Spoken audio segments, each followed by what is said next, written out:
MLS fans, Matchday 15 is upon us, so I'll be using my cutting-edge match simulator to help us predict the scores, win probabilities, and goal scoring opportunities for each one of this weekend's matches. We have 14 matches to go over, and the way this works is it's a fancy Google Sheet that I created and maintain week in and week out, collecting data that helps add value to the home attacking strength, home defensive strength, as well as the away attacking strength and away defensive strength.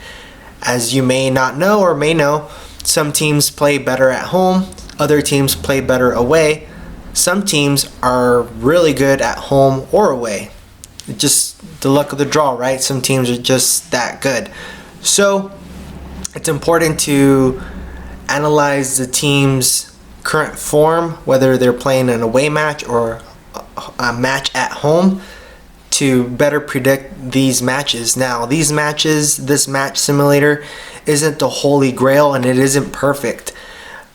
A resource that it's a tool that I would use along with watching the games, along with keeping up with players, whether they're injured or if there's any rotations in the lineup, whether the teams are competing in other tournaments or they'll be losing players. For example, in the MLS, the Copa America will be played this summer, so some teams will lose some key players. So keep that in mind moving forward. Let's go with the first match. Make sure we transition. We're good. I got this nice little setup that I updated, and I will continue to update as I am trying to clean this up and make this a little bit cleaner for all of us. Match number 1 is Nashville hosting Atlanta United, a Nashville squad that overall has been struggling since the beginning of the season. As of lately, though, they've been able to score and they've been doing pretty decent at home. Atlanta United at home is where they feel the most comfortable. Away on the road, they're very leaky in the back, so this could be a game where Nashville definitely scores. According to the match simulator, the goals for Nashville is 1.2. Now, this isn't expected goals. This isn't your XG. This is the goals that the match simulator spit out based off goals and expected goals at home. For Atlanta, the goals for this match, their scoreline is 0.6. So we're looking at a 1.2 to 0.6 scoreline. The win probability is in favor for the home team, 53% versus Atlanta's 16%. Nashville to score over 0.5 goals is at 70%. Meanwhile, Atlanta's is at 39%. The over 1.5 goals for Nashville drops to half of that, to 35%. So it's very likely that Atlanta, especially with their current form, would love to keep this a 0-0 game as long as possible. So Atlanta will be closing up those gaps a lot more than they usually have been. Could be a 1-0 game based off what this match simulator is giving us. A rule of thumb moving forward is I like to give both teams plus or minus 1 goal. This could end 0-0. It could end 1-0 in favor for Nashville, 0-1 in favor for Atlanta, 2-0 in favor for Nashville. Now, if Atlanta happens to win 2-1, 2-0, that is a result that does not line up with our match simulator, which that happens. Soccer, football is a very unpredictable sport. Moving forward, match number 2, Charlotte FC versus LA Galaxy. Charlotte FC at home have a fortress. They are really, really solid. As of lately, they've been able to keep a solid clean sheet and score just 1 goal, win games just by a slight margin. Now, will they be able to do that versus LA Galaxy? I believe they did that against Vancouver last weekend. Correct me if I'm wrong in the comments. So they are defensively solid. They are playing against LA Galaxy, an LA Galaxy squad that is very offensive oriented. That's solid. Has a great striker. Has a great center mid. Has solid wingers. Anything could happen, right? So the scoreline for this game is Charlotte 1.6, LA Galaxy 1.4. Charlotte are the favorites to win, 42% versus 32% for LA Galaxy. The over 0.5 goals for Charlotte, 79% versus 73% for LA Galaxy. This could be a both team score. The over 1.5 goals for Charlotte is 46% and 39% for LA Galaxy. Match number 3, FC Cincinnati. FC Cincinnati that has been doing really good. They started off really bad. They had to get used to a couple of those important players that they lost during the offseason. Luciano Acosta, as I mentioned in some of the previous videos, was an MVP player of the year maybe just a year or two ago. So he's capable of carrying this team just like he did that season, and he's demonstrating that he's capable of doing that again. He's been solid, he's been scoring, he's been assisting, he's been doing what his role is literally made to do. So FC Cincinnati hosting St. Louis City. The scoreline for this match is 1.2 goals for Cincinnati, 0.8 for St. Louis City. Very even game there, although the win probability is in favor for Cincinnati, 46% versus 32% for STL. The over 0.5 goals for Cincinnati is at 70% versus 54% for St. Louis City. The over 1.5 for Cincinnati is 33% and 18% for St. Louis. We move on. Match 4, Inter Miami hosting DC United. Inter Miami that is night and day without Messi, although they have talented players such as Luis Suarez and Busquets and a couple other players that stand out that can make a difference. They just don't seem to have that spark when Messi's not on the field. A DC United squad that has been struggling. They did lose last week. They lost in the middle of the week. 2 consecutive losses. It's just really bad for this team. They are going to Miami, where it's a difficult stadium for everyone. That seems to be the case. It was for New York Red Bulls, and it has been for other teams. Inter Miami at home are very comfortable. They do have that home field advantage where the Miami weather versus DC type of weather, there's a big contrast in that. So that could make a difference. Goals for Miami, we're expecting to see 2.5 goals versus DC United's 1.7. Inter Miami, of course, are the favorites to win, 51% versus 26% for DC United. The over 0.5 goals for Inter Miami is very likely for them to score a goal, 86% versus 76% for DC United. Another both teams to score match. The over 1.5 goals for Inter Miami is 65% versus 46% for DC United. Match number 5, New England Revolution hosting Philadelphia Union. A New England Revolution squad that, although they're losing games, are able to score. They are consistently scoring in the past couple of matches. A Philadelphia Union team that is able to score and concede a lot of goals, so I can see this being both teams to score, although our match simulator does not give that doesn't seem so probable. Like I mentioned, you have to be watching the games. This is just a resource to add on top of multiple tools to help you predict these matches. New England Revolution, 0.9 goals versus Philadelphia's 2.0. The Union are the favorites to win this one, 60% versus 17% for New England. The over 0.5 goals for New England is 56%, 82% for Philadelphia Union. The over 1.5 goals for New England is 21% and 55% for Union. Maybe a good little parlay would be both teams to score between Inter Miami and DC United, and both teams to score in this match as well, or just simply that the Union will score and over maybe 2.5 goals, because there has to be a winner in this Inter Miami match. A couple fun parlays there. Match 6, a New York derby. We have New York City FC hosting New York Red Bulls, two teams that have just been solid this season. New York City did have a couple of unfortunate results these past couple of weeks.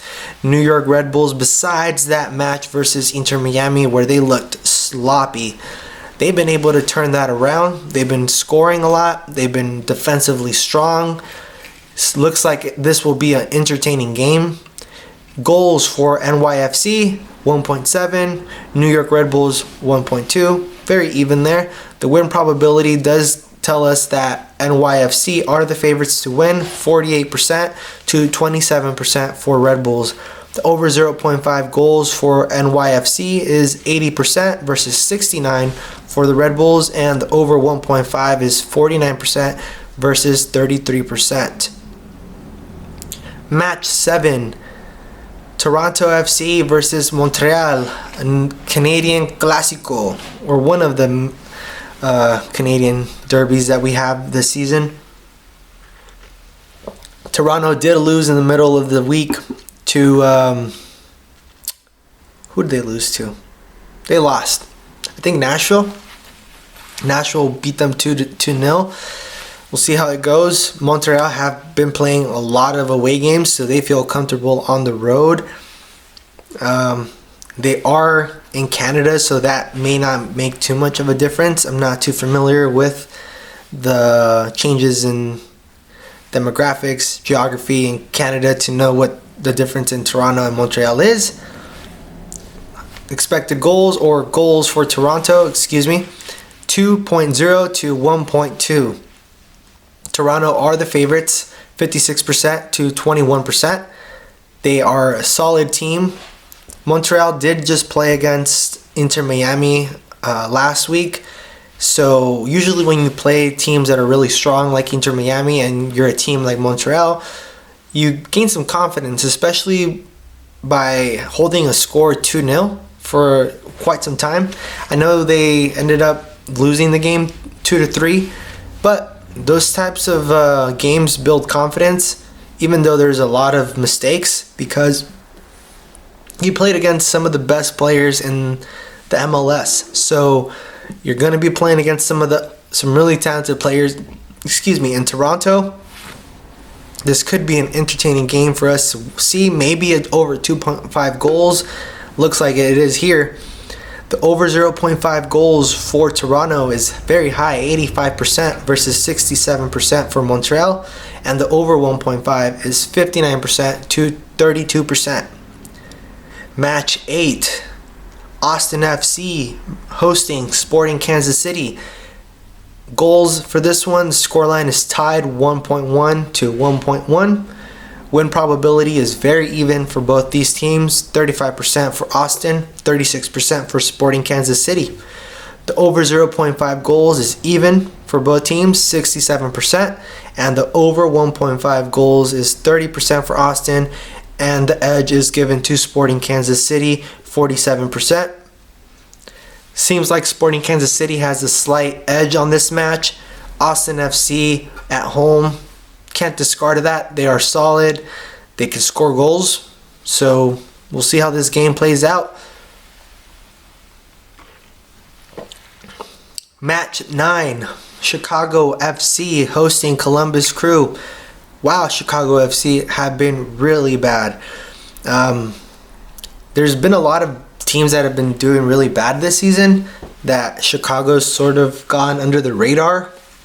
For example, New England, San Jose Earthquakes have just been really bad this season up until now. But a lot of the conversation hasn't been including Chicago FC with how bad they're doing. They're constantly losing matches, and it looks like they'll be losing another one. Depending on how this game goes, they are playing against a Columbus Crew squad that does want to keep their form and shape for the CONCACAF Champions Cup. So we have Chicago with 0.9 goals and Columbus Crew 1.6 goals. Columbus Crew are obviously the favorites, 53% to 22%. The over 0.5 goals for Chicago is a pretty average 60% to 79% for Columbus Crew. The over 1.5 for Chicago drops significantly to 24% versus 47% for Columbus Crew. We'll see how that one plays out, but if Chicago is able to get something positive out of this one, even drawing 0-0 or whatever the score is, as long as they walk away or maintain some sort of positive result, getting a point versus the Crew would be really good for them. Match 10, Houston Dynamo hosting FC Dallas. Houston Dynamo that I believe pulled an upset last week. In the middle of the week for Matchday 14, they did lose. Now they're playing against the FC Dallas squad that is a little bit of a roller coaster. They have some really good games and then some really bad games. However, it is sort of like a Texas derby. There is some rivalry between these teams, as they were the only two teams in Texas for quite some time. Houston Dynamo 1.0, FC Dallas 0.5 goals. Houston Dynamo are the favorites. They can maintain a scoreless game, and then just all they need is one shot on goal, a good shot, and they can defend pretty much the rest of the game. Houston Dynamo 46% win probability versus 19% for FC Dallas. The over 0.5 goals, not the highest. 63% for Houston and 42% for FC Dallas. Could be a low scoring game there. The over 1.5 doesn't look that much better. 26% for Houston and 10% for FC Dallas. Could be a boring game.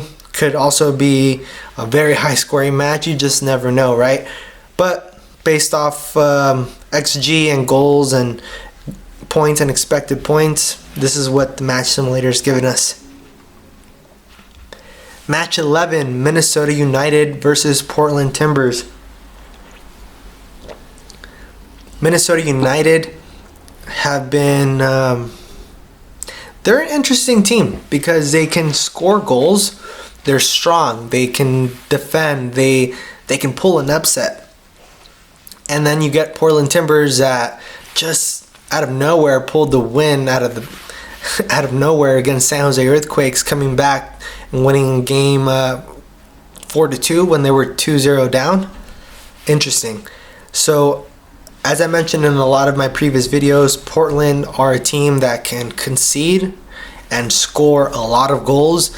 Minnesota seem to be a team that can score a lot of goals. They can be leaky. They can lose some games. Not too sure how they compare to Portland. But the goals for this one is 1.7 goals for Minnesota, 1.2 goals for Portland. The win probability gives us 48% for Minnesota, 27% for Portland. Minnesota are the favorites. The over 0.5 goals for Minnesota is 81% versus 69% for Portland. 1.5 goals, the over 1.5 goals, 50% versus 33%. I think this is a both team score match, and we'll move on. Match 12, RSL versus Colorado Rapids. RSL played really well against Seattle. Were able to win 2-0. Diego Luna scored a fantastic goal. Colorado Rapids started really well in the season and seemed to kind of stagnate and have a slight decline in their results. RSL goals, 1.5 goals for this match. Colorado 0.8 goals. RSL are the favorites, 54% versus 19%. They do have a really good offense. They do have a great goal scorer like Arango. You know, it's very likely they have all the tools that they need to get that dub. The over 0.5 goals for RSL is 77% to 53% for Colorado. Over 1.5, 43% versus 18%. We'll see how that game plays out, but this will be a very interesting game. And the match I'll be watching, the 7:30 match I'll be watching Pacific Standard Time, is San Jose Earthquakes versus Orlando City. San Jose Earthquakes at home aren't really the best. They have been able to get some positive results. They have been able to get a couple of 3 points here and there on the road or at home. They did well against Oakland Roots in the Open Cup. Now, I know that's no Orlando City, or there's no comparison there. However, San Jose Earthquakes are doing better. I think that's the consensus of what everyone's seeing. Hernan Lopez has made a huge impact on how they're playing. They're looking better in the half spaces. They're looking better in transitions. And that makes a big difference in this league. Orlando City did draw 0-0 against Inter Miami in the middle of the week. They have also had a tough start to their season compared to what many of us expected them to do. So this could be a game where we see some goals, as we typically do in most Earthquakes games. However, I feel like if the Earthquakes do want to make a difference, they have to not concede any goals, and that would probably be the objective for this team. Maybe they might be okay and comfortable with a draw, right? A point to point. They may be comfortable with winning the game. However, when you attack a lot, you also leave a lot of space in the back. So with a team like the Earthquakes, maybe we could expect them to let Orlando, have the initiative so they can then play the transitions. The goals for this match: San Jose Earthquakes 2.1 versus 2.2 for Orlando City. The win probability is very even, 36% to 38% for Orlando. The edge is given to Orlando. Over 0.5 goals, 82% for Earthquakes, 81% for Orlando. This looks like both teams to score, quite honestly, but as I mentioned, it could be a 0-0 draw. Over 1.5 goals for Earthquakes, 56%, and 57% for Orlando. Last match for the weekend is Seattle Sounders versus Vancouver Whitecaps. Man, I've been hyping up Vancouver for quite a while now. Several videos where I've just been raving about how good of a team I think they are compared to the quality of players that they have. And they've been really disappointing the past couple of weeks. It looks like teams have been able to neutralize them and completely eliminate their offensive strength. Seattle Sounders needs the points. Both teams could use 3 points, to be quite honest with you, to keep moving on in this long season. So Seattle Sounders goals 1.1, Vancouver 0.8. Seattle Sounders are the favorites to win this one, 42% to 26%. The over 0.5 goals for Seattle is 65% to 54%. And the over 1.5 goals for Seattle is 31% to 19%. There you have it, ladies and gentlemen. That brings us to the last bit of the video where I want to thank you guys so much for watching. Let me know in the comments what you think. Do any of these predictions make sense? Are there some matches where you don't agree with, and if so, what team do you think will take the win? What will be the score? What do you think about the type of content that I'm creating? I know that this type of content is something that I was not able to find to consume myself. I love this type of information, I love these types of videos, whether they're for betting or for just, data and soccer and talking about a league that I really enjoy watching. You can't beat it. So decided to make these videos for you guys and to have some fun. Let me know in the comments what you think, but enjoy your weekend, bet responsibly, hug your loved ones, drink some water, take a shot from me if you can, and peace. We'll see you on the next one.